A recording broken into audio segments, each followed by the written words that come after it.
that's pretty much all the car you could ever need. It's the latest Skoda Kodiaq RS, top of the range Kodiaq, basically a hot hatch in a practical SUV formula, 7-seat SUV as well. For the latest model, it's got an updated design, neat little touches and changes here and there. You still know it's a Skoda. It's got the distinctive front grille, fairly elongated body actually, giving you some idea of its kind of practicality focus. And around at the back, it's now got the full width tail light trim, black badges, and a neat spoiler up the top. Going with the RS means you also get these bespoke 20-inch alloy wheels. They're wrapped in 235/45 hand-cooked tyres. I think it looks pretty good, stands out as something a little bit different, but it also hints at its performance credentials with the red highlights and the black badges. Under the bonnet, you've got the familiar 2-litre turbo-petrol EA888 based engine, now producing 195 kilowatts and 400 newton meters, up from 180. That means 0 to 100 claim is slashed down to 6.3 seconds from 6.6. And that's matched up to a 7-speed dual clutch automatic with all-wheel drive. But it got me thinking, why don't they put the higher tune of this engine in, even like the Cupra Leon VZX 221 kilowatts in this, just to make it a bit more spicy. Even so, I think I'm right in saying this is the quickest, or if not one of the quickest, non-premium 7-seat SUVs currently on sale. And I think that's a pretty cool feat. Like, if you want fast 7-seat SUVs, you've usually got to spend up big on a BMW, Mercedes, or whatever. Whereas this, yeah, just opens up the market, so people that want something like this, yeah, don't have to spend so much. Now, being a Skoda, one of its biggest draw cards is practicality. It's the same here. You'll see little details everywhere you look that just help improve day-to-day living. It's got the traditional bins in the door pockets, carpeted lining for the bottle holders, various little storage options that you can play around with and, you know, configure to your needs, dual wireless phone chargers, a little shelf, and even, I think, a screen cleaner. So these screens, you know, the big screens especially, attract a lot of dust, and there's a big flat panel, so having that there just allows you to keep it looking nice and fresh. Plenty of passenger space, as you'd expect. Like, my head is nowhere near the ceiling. This has also got the full panoramic sunroof as well. And it's got these cool slider switches to open and close. But yeah, you don't really need any more room than this. I do like these hip-hugging seats for the RS as well. They really hold you in, but they're not too aggressive that they kind of, A, take up too much room, or B, yeah, just a bit too aggressive, a bit too firm. Whereas these, they've got this sort of softness to the side bolsters. And up at the back, the practicality continues. You've got this configurable tray. It's also removable. You can take it out. But yeah, you can play around with the different sort of settings. You've got 3 cup holders on a flip down armrest, and even mobile phone holders, which will keep the kids nice and entertained. Multiple pockets in the back of the seats on both sides. And yeah, decent amount of room. My head's not getting close to the ceiling, but I mean, even if you were a normal height person, like 180 centimeters or something, I think you'd still be okay. I've got more than enough leg room for my seating position, but even if you rolled the seat back a little bit, I think you'd still have decent room for someone taller. And heating for the outer seats. There's also twin USB ports down there and a 12-volt socket. You've even got pull-up sun blinds for the rear passengers, and more of that trim. It's kind of a leather style of trim with exposed stitching. Now, this is a 7-seater, so I'm going to attempt to get in the back.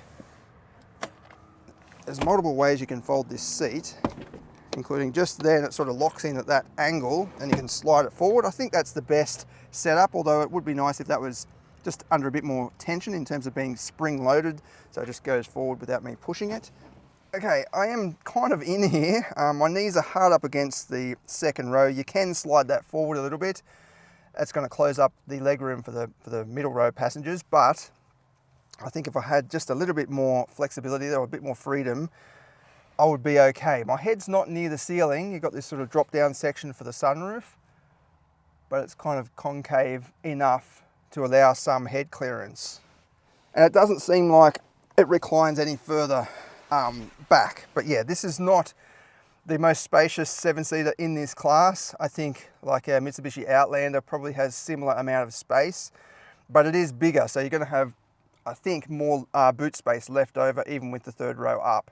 because yeah, it's an overall bigger vehicle. But you've got some practicality back here, including a little 12-volt socket, a cup holder or tray if you flip that around, and a different style of tray for the other side, and access, I guess, to some hooks for the boot. And then right up the back, we've got 289 litres of boot space with the third row up, and that's increased from the previous model, which was 270 litres. So you do have a reasonable amount of space. You've got the security blind, which does tuck in under the boot floor. And then under the floor, you've also got a space saver spare wheel tucked right under there. You've also got some extra storage under there as well, I guess. And then when you pop down both rear rows, you've got over 2,000 litres of boot space. The mechanism to fold the seats is pretty easy. You've got these little tabs here, and even these tabs will push the second row forward. This has got a sort of cover over the top, so if you don't want that, you've got access to the handle. I mean, you can feed it through the little hole there. But yeah, all quite practical for a 7-seater.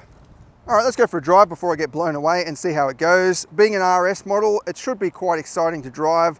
We'll do the performance test later on as well. All right, so firstly, how does this perform as a regular, practical 7-seat SUV? We can definitely hear the sort of fake sounds going on, as well as the engine. So it's a sporty model, it's a sporty SUV, but in terms of the steering and suspension and all that, yeah, it's pretty practical. I mean, it is a European vehicle, so the suspension is maybe slightly firmer than some crossovers out there, I guess. But all in all, this is, practical, easy to drive. I've got decent visibility all around the front, and even out the back is pretty good. Just those headrests popping up do take up a little bit of space, or at least a little bit of visibility. We've got a few different driving modes to choose from: Eco, Comfort, Sport, Off-Road, Snow, and an individual mode, so you can mix and match your different settings. Just in the normal mode at the moment. And yeah, so you've still got that sporty sound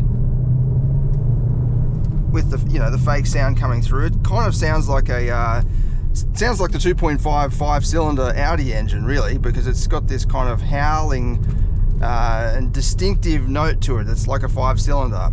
Is that bad? Well, yeah, because it's not really a 5-cylinder, is it? Well, it's not a 5-cylinder, so, but it does sound very sporty. It is probably one of the best sounding Volkswagen-based, Volkswagen Group engines there is, I guess, the 5-cylinder. It just got this awesome, iconic soundtrack. So why not, if you're going to make any fake sounds, why not, why not replicate that? Even in the normal mode, you can have the transmission in the S mode, which is what I've got it in now. So basically, it's just more aggressive shift pattern. So as you can probably hear, the engine revs are pretty high. It's withholding upshifting, and also it downshifts a bit earlier as well. But yeah, it's still practical. It's not too aggressive that, the engine revs are just way too high or something like that. Put it back into normal mode, or the D mode, sorry. And yeah, the revs settle down. It becomes just a quiet, more pleasurable cruiser. But as I said, there's still that sort of faint, sporty exhaust note, or the fake sound coming through as well. So you still know it's a sporty SUV.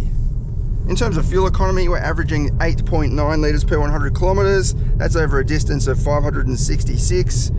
Pretty reasonable fuel consumption, I think. That's in complete mixed conditions, so some city driving, but it also included the performance test.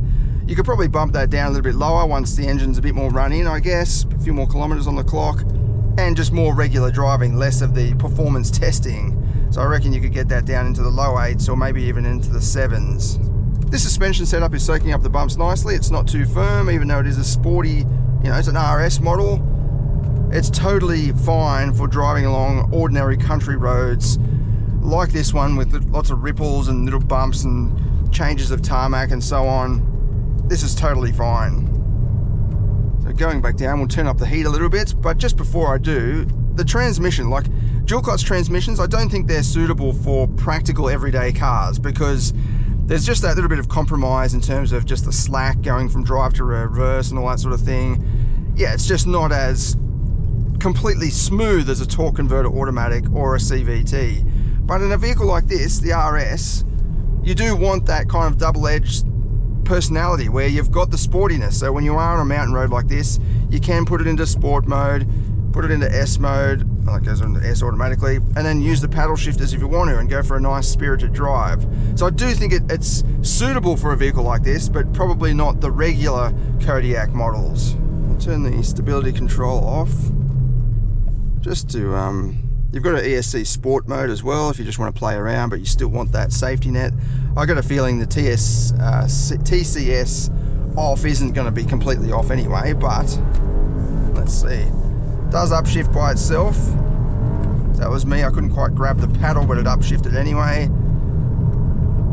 which I think is okay. I mean, if you've selected manual mode, I think it should hit the red line no matter what, but you know, this is not meant to be a track car, I guess, so it's not as much of a problem. Yeah, awesome mid-range punch from this engine. Actually, it's so linear, this engine. They've obviously tuned it and evolved it over a number of years to where it's at a point where it's just completely seamless. It just builds something across the whole rev range, whether it's torque or power coming in a bit later. Like that's low RPM, 3000 RPM, full throttle, it's just picking up, no problem at all. It doesn't lag, it doesn't feel like it's really laboring. So your downshifts are nice and snappy. I guess it could be a tiny bit louder. Like it does seem like it's pretty loud and chunky when you're idling, mainly due to those sort of artificial sounds coming through, but when you really turn up the heat and give it some revs, it doesn't actually get that much louder. I can hear the engine though, which is good. It's an aggressive little 4-cylinder. It's not just the artificial sound. I can hear the actual engine doing its thing. Good grip up this tight, twisty section. Got 235 tyres, front and rear. Four-wheel drive system is sorting out where to best send the power. Yeah, very sure-footed.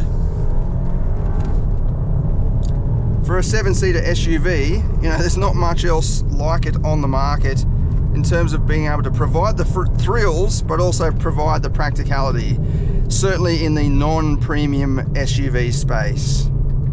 All right, let's head off now and do the performance test and see how it goes.